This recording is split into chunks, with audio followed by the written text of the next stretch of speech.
Mga kababayan, huwag nyo nang hanapin ang mga pulis sa presinto sapagkat kami ay nasa inyo ng mga telepono. Dial 911, darating kami sa loob ng 5 minuto. Lilingkod sa bawat Pilipino at magbibigay ng tamang impormasyon para sa tahimik at maayos na Pilipinas. Police News Network, alagad ng batas, tagapagtaguyod ng balitang pulis, sandigan ng mamamayan, patnubay ng katotohanan. La Campo Crame, maghahatid ng pinakahuling kaganapan at nagbabagang balita. Ito ang PNN Police News Network. At ngayon, ang inyong mga tagapagbalita.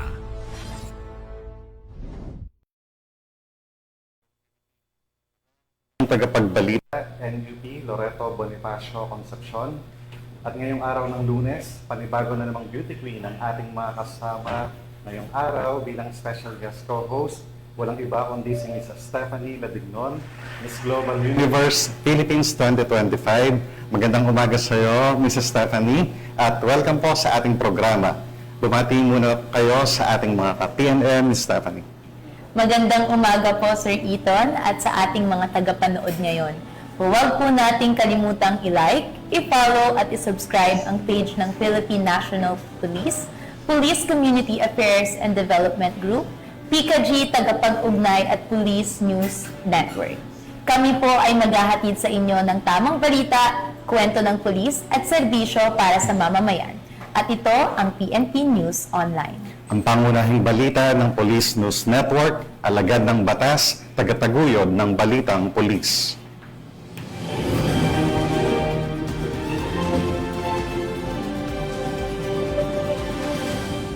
Narito ang mga balitang dapat niyong abangan. Tinatayang 1 milyong pisong halaga ng smuggled cigarettes nasabat sa Palawan.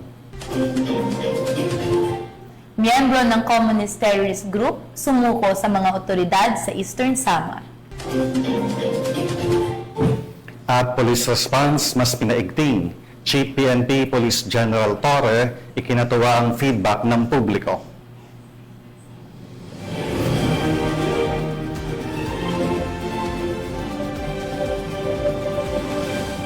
Narito naman ang mga balitang hatid ng ating PNM correspondents mula sa iba't ibang panig ng bansa.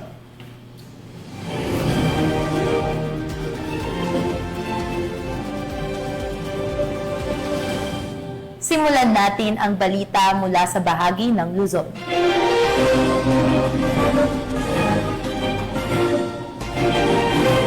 Nakumpiska ng mga otoridad ang kahong-kahong smuggled cigarettes na tinatayang nagkakahalaga ng humigit kumulang 1 milyong piso sa isinagawang operasyon sa bayan ng Rizal, Palawan. Tinitiyak naman ng pambansang pulisya na paiigtingin pa ang kanilang pagbabantay upang mapigilan ang pagpasok ng mga kontrabando sa bansa. Ang report mula kay Patrolwoman Abigail Dato. Pinagsanib na pwersa ng 2nd Special Operations Unit Maritime Group, Philippine Tobacco Institute, Criminal Investigation and Detection Group Palawan, Palawan Police Provincial Office, Rizal Municipal Police Station at iba pang ahensya ng gobyerno ang tinatayang mahigit 1 milyong pisong halaga ng sigarilyong hinihinalang hindi dumaan sa tamang pagbubuwis. Isinagawa ang operasyon noong ika-18 ng Hunyo taong kasalukuyan sa Barangay Punta Baha, Bayan ng Rizal, Palawan. Ang operasyon ay naisakatuparan sa bisa ng search warrant na inilabas ni Executive Judge Ramon Chito R. Mendoza ng Regional Trial Court Branch 165 sa Brooks Point. Kabilang sa mga nasamsam na produkto ay 1,000 rims ng New Berlin na nagkakahalaga ng 700,000 pesos, 350 rims ng Fourth Menthol na nagkakahalaga ng 245,000 pesos, 441 packs ng New Berlin na nagkakahalaga ng 30,800 pesos, 11 rims ng Modern Cigarettes na nagkakahalaga ng 6,930 pesos, at 221 packs ng Fourth Menthol na nagkakahalaga ng 14,700 pesos.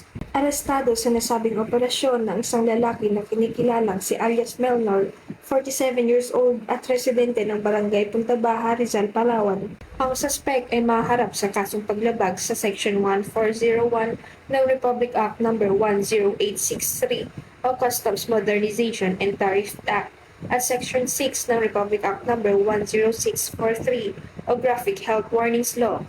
Sa kasalukuyan, nasa kustudiya pa rin ng PNP 2nd Special Operations Unit Maritime Group ang suspect at ang mga nakumpiskang produkto para sa kaukulang proseso at investigasyon. Ang matagumpay na operasyong ito ay nagpapakita ng mas pinaigting na kampanya ng kapulisan laban sa smuggling at iba pang uri ng iligal na kalakalan upang mapanatili ang kaayusan at kapayapaan sa komunidad. Mula dito sa Calapan City, Oriental Mindoro, ako po ang iyong Police News Network Correspondent, Patrolwoman Abigail Vidato, alagad ng batas, tagataguyod ng Balitang Pulis. Maraming salamat sa iyo, Patrolwoman Dai. Tapos sa kamay ng mga operatiba ng Ifugao Police Provincial Office ang nakatalanta for Provincial Most Wanted Person matapos itong mahuli sa bisa ng warrant of arrest kaugnay sa kaso nitong statutory rape.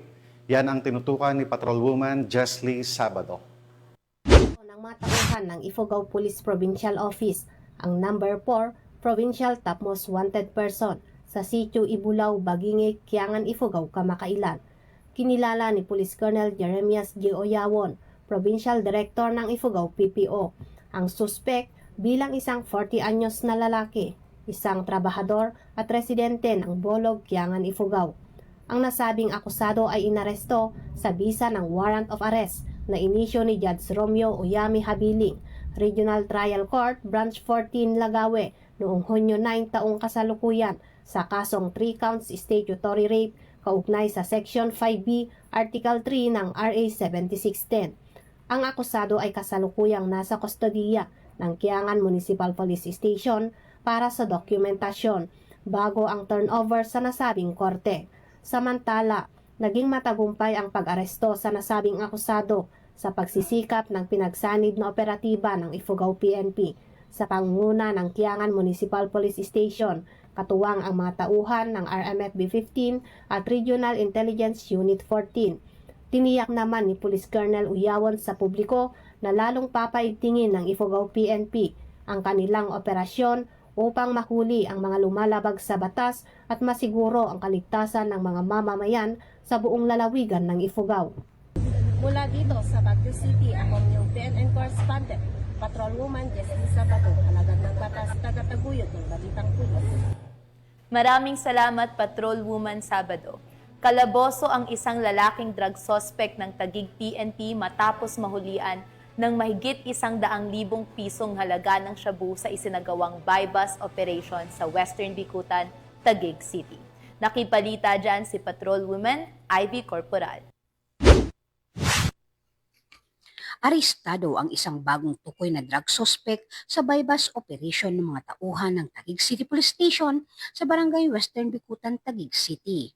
Kinilala ang suspect na si alias John Paul, 25 anyos, walang trabaho at isang street-level individual. Nakuha mula sa kanya ang 2 sachet ng hinihinalang shabu na may bigat na 27 gramo at tinatayang halagang 183,600 pesos. Kasama ang bypass money at isang camel-labeled cigarette box. Inihahanda na rin ang kasong paglabag sa Section 5 at 11, Article 2 ng Republic Act 9165 o mas kilala bilang Comprehensive Dangerous Drug Act of 2002 laban sa suspect na isasampa sa Taguig City Prosecutor's Office. Mula dito sa Metro Manila, ako po ang inyong PNN Correspondent, Patrolwoman Ivy Corporal, alagad ng batas, tagataguyod ng Balitang Pulis.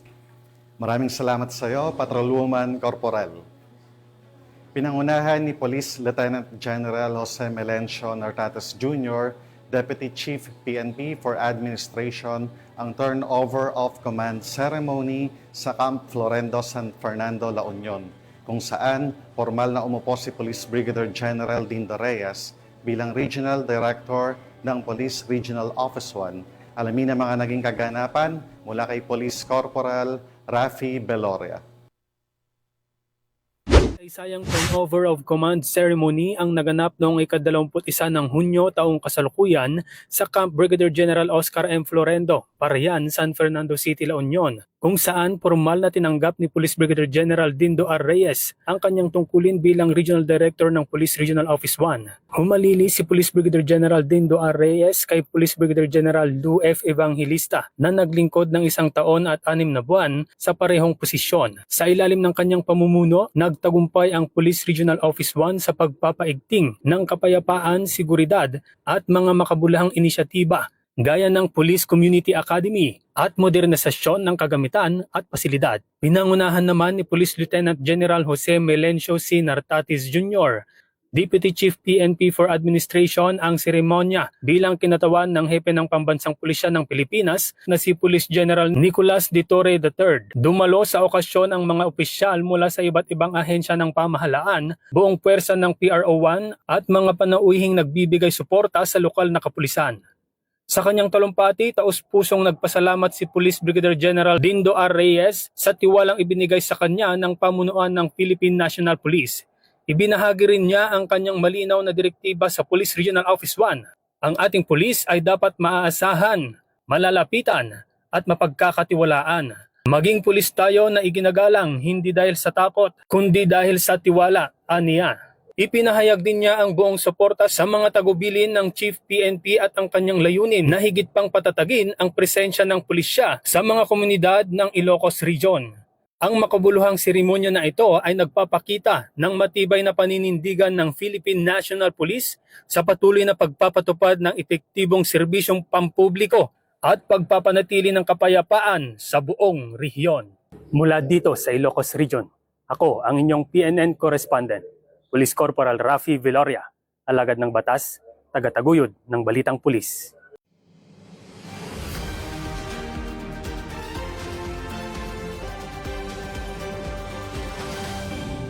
Pinasalamatan ni Chief PNP Police General Nicolas Torre III ang buong hanay ng kapulisan sa ipinakitang suporta sa kanyang pamumuno sa isinagawang Monday flag raising ceremony ngayong umaga sa Camp Crame.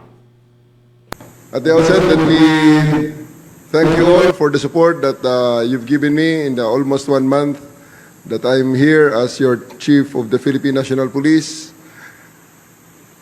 I'm very happy to note that based on the surveys, we are tracking positively in terms of compliance to the directives of the President, primarily on the police visibility and the police response. Palakpakan po natin ating mga sarili. Ibinahagi rin ni Chief PNP ang magandang feedback mula sa publiko, particular sa mga nasa frontline na nakakaranas ng tulong mula sa mga pulis. Gayunpaman, kanyang ikinabigla na marami pa rin sa mga kababayan ang hindi nakakaalam na muling paigting at inaayos ang 911 emergency hotline. I'm very happy for the feedback of our kababayan, especially those yung mga nasa frontline na nakakakuha ng tulong sa ating kapulisan. What I'm surprised is, marami ang hindi pa nakakaalam that we have effectively reorganized and recalibrated yung 911. Marami tayong mga kababayan hanggang ngayon hindi pala alam at hindi naniniwala na ang 911 ay gumagana. Please help me. Help me ipakita sa ating mga kababayan, i-advertise sa ating mga kababayan, ang pulis ay makukontak na through 911. Binigyang diin din niya na kahit walang load, maaaring gamitin ang 911 upang makatawag ng tulong kasabay ng pagpapakilala sa bagong mantra ng pambansang pulisya. Huwag niyo na kami hanapin sa mga presinto sapagkat kami ay nasa inyo ng mga telepono. Dial 911. Darating kami sa loob ng 5 minuto. Kahit na walang load, pwedeng magamit ang 911. Ang mensahe ni Police General Torre ay bahagi ng patuloy na kampanya ng PNP na palakasin ang tiwala ng publiko sa serbisyo, kahandaan at presensya ng kapulisan sa lahat ng oras.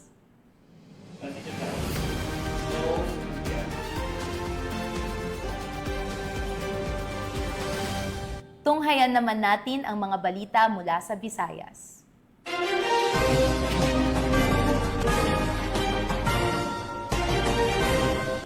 Dala ng matibay na hangarin na talikuran ang armadong pakikibaka, pusang loob na sumuko sa mga otoridad ang isang miyembro ng Communist Terrorist Group sa lalawigan ng Eastern Samar.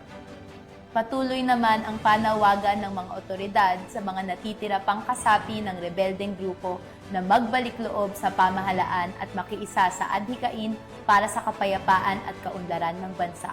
Patrolwoman Camberley Flores sa report.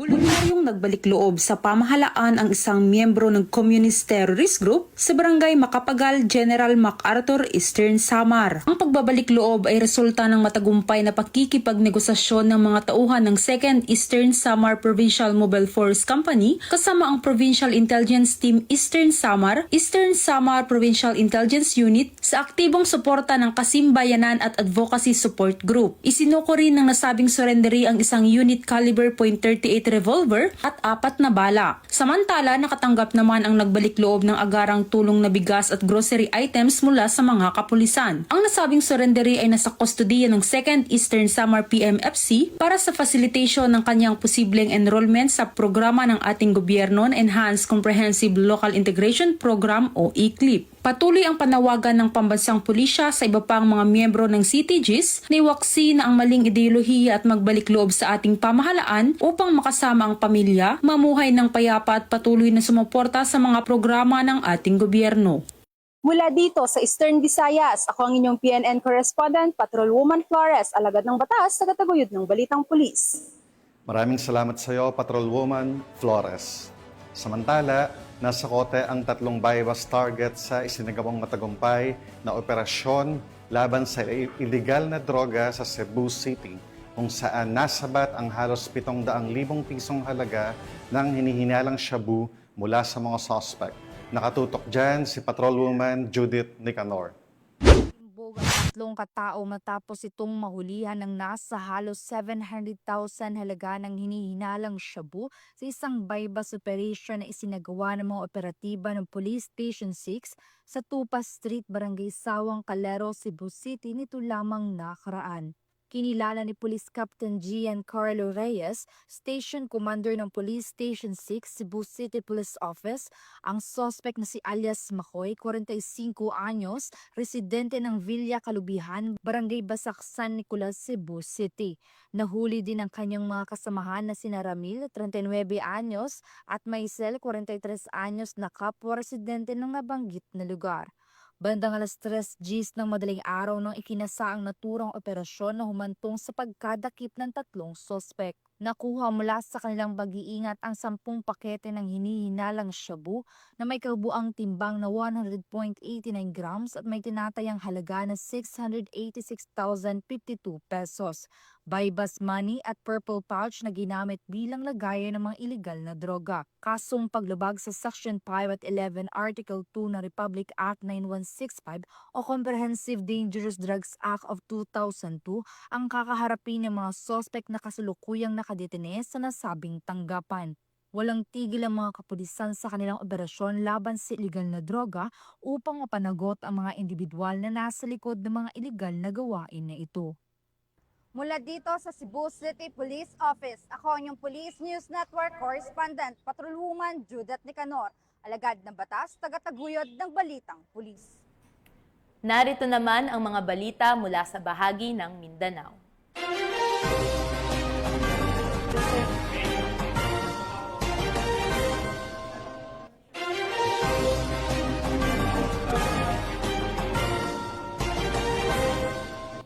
Dalawang high-value individual ang naaresto ng mga otoridad sa ikinasang anti-illegal drug operation sa Zamboanga City at nagresulta sa pagkakasabat ng halos 800,000 pisong halaga ng marijuana. Ang matagumpay na operasyon ay resulta ng mas pinaigting na kampanya ng pambansang pulisya kontra iligal na droga. Alinsunod sa idinirekta ni Chief PNP Police General Nicolas Torre III na palakasin ang mga operasyon upang maputol ang distribusyon ng ipinagbabawal na gamot sa buong bansa. Ang report mula kay Patrolwoman Joyce Abiog.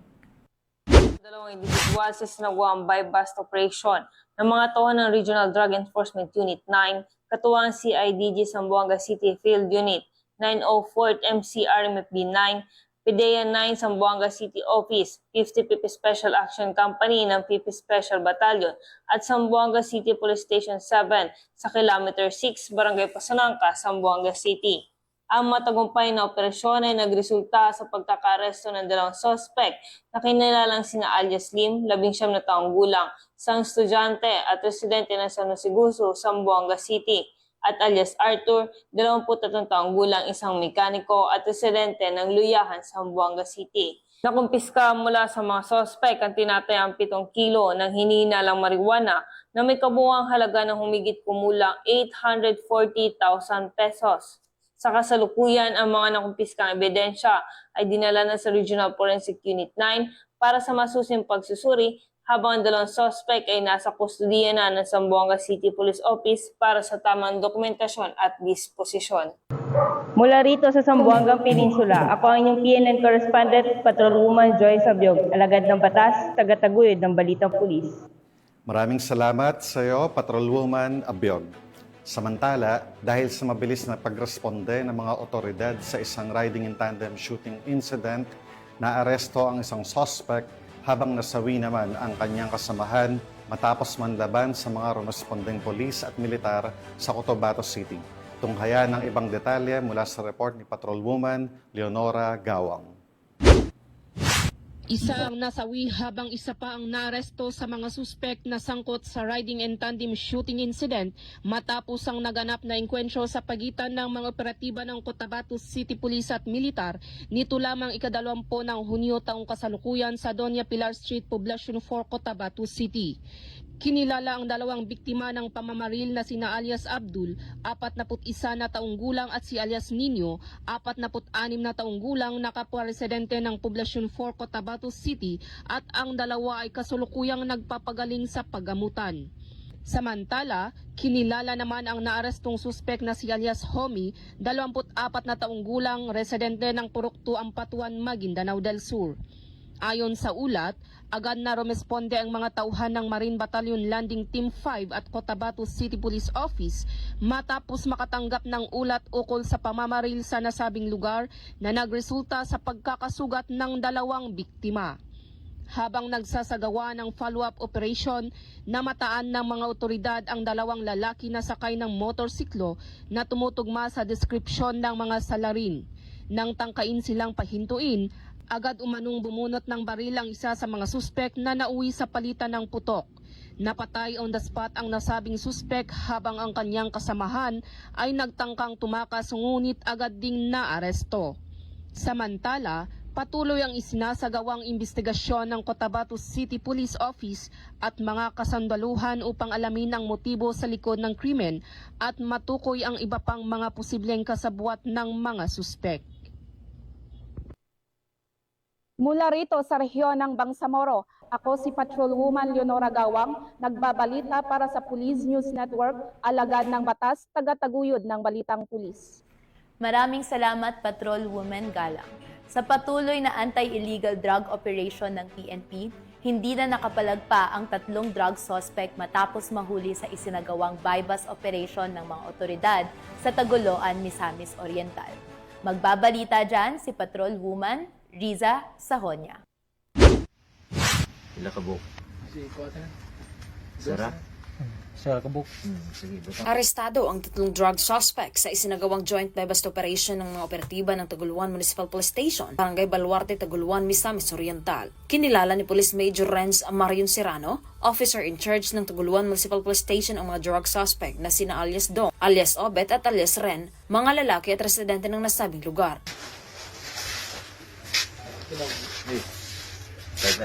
Dia ikutan din na.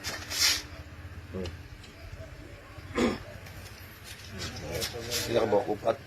Sa ikinasang joint bypass operation na nagresulta sa kakakumpiska ng 9 na pakete ng hinihinalang shabu, isang 500 peso bill na ginamit bilang bypass money at iba pang mga non-drug items. Ang mga suspect ay naharap sa kasong paglabag sa RA 9165 o Comprehensive Dangerous Drugs Act of 2002. Mula dito sa Northern Mindanao, ako ang inyong Police News Network correspondent, Patrolwoman Risa Sahonia. alagad ng batas, tagataguyod ng balitang pulis. Maraming salamat, Patrolwoman Sahonya. At para sa huling balita, mahigit 200,000 pisong halaga ng shabu ang nasamsam ng mga operatiba ng pulisya mula sa isang drug suspect sa Butuan City. Narito ang detalye ng report mula kay Patrolwoman Kay Francisco. Sa patuloy na kampanya kontra ilegal na droga, matagumpay na nagsagawa ng bypass operation ang Police Regional Office 13 na nagresulta sa pagkakaaresto ng isang hinihinalang tulak na droga at pagkakasamsam ng mahigit 271,000 pesos ang halaga na hinihinalang shabu sa Barangay Limaha, Butuan City nito lamang Huwebes, Hunyo 19. Kinilala ni Police Regional Office 13 Director Police Brigadier General Christopher N. Abrahano ang naaras ng suspect na si alias Bray, 32 anyos at residente ng nasabing lugar at nakalista bilang street-level individual sa drug watch list. Naaresto ang suspect matapos makipagtransaksyon sa isang operatibang nagpanggap na buyer. Nasamsam mula sa operasyon ang 40 gramo na hinihinalang shabu, marked money at iba't ibang drug paraphernalia na isusumiti bilang ebidensya sa korte. Sinampahan na ng kasong paglabag sa Republic Act 9165 o Comprehensive Dangerous Drugs Act of 2002. Ang suspect at kasalukuyang nasa kustodiya na ng Butuan City Police Station 2. Ayon kay Police Brigadier General Abrahano, ang tagumpay na ito ay patunay na mas pinaigting na kampanya upang maprotektahan ang ating mga komunidad at buwagin ang mga lokal na sindikato na droga sa rehiyon. Patuloy nating palalakasin ang ating mga operasyon sa tulong ng mas pinahusay na intelligence at pakikipagtulungan sa mamamayan. Mula rito sa rehiyon ng Caraga, ako ang Police News Network Correspondent, Patrolwoman Kay Francisco, alagad na batas, tagataguyod ng balitang pulis.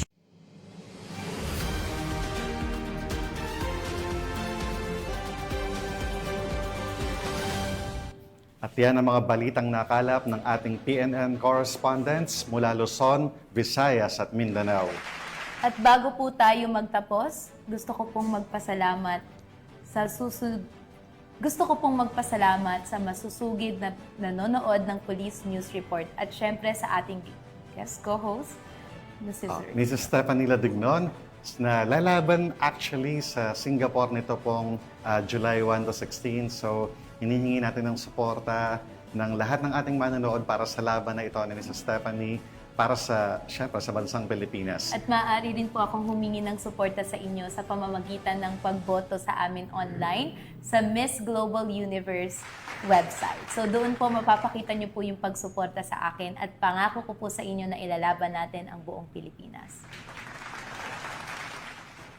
Pinapasalamatan at binabati ko rin po si Chief PNP Police General Nicolas Torre III, Police Major General Roderick Augustus Alba, the Director for Police Community Relation, PICA-G Command Group na pinamumunuan ni Police Brigadier General Marvin Joe Saro, Police Colonel Joel Serrano, Police Colonel Adonis Guzman at Police Colonel Joel Ada.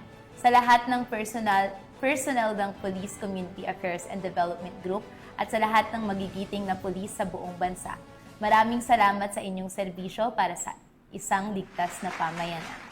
Sa ngalan ng pamunuan ng Philippine National Police sa pangunguna ni Chief PNP, General Nicolas Torre III at sa pamumuno ni President Ferdinand Bongbong Marcos Jr., kami ay maglilingkod sa bawat Pilipino at magbibigay ng tama at balansang balita. Dahil dito sa bagong Pilipinas, ang gusto ng pulis, ligtas ka. At bilang bahagi ng mas pinabilis at pinalawak na emergency response system, muli naming pinapaalala ang panawagan ni Chief PNP na huwag nyo nang hanapin ang mga pulis sa mga presinto sapagkat sila ay nasa inyo ng mga telepono. Just dial 911, darating sila sa loob ng 5 minuto. Ang 911 ay bukas 24/7. Maaring tawagan kahit walang load at handang tumugon sa anumang uri ng emergency.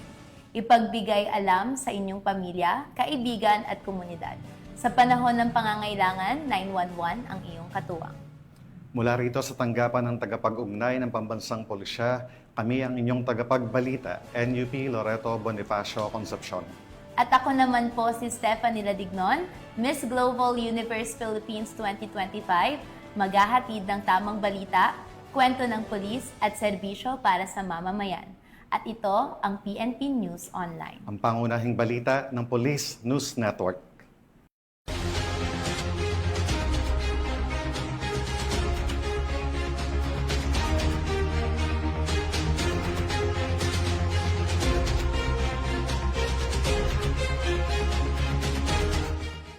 Police News Network, alagad ng batas, tagapagtaguyod ng balitang pulis.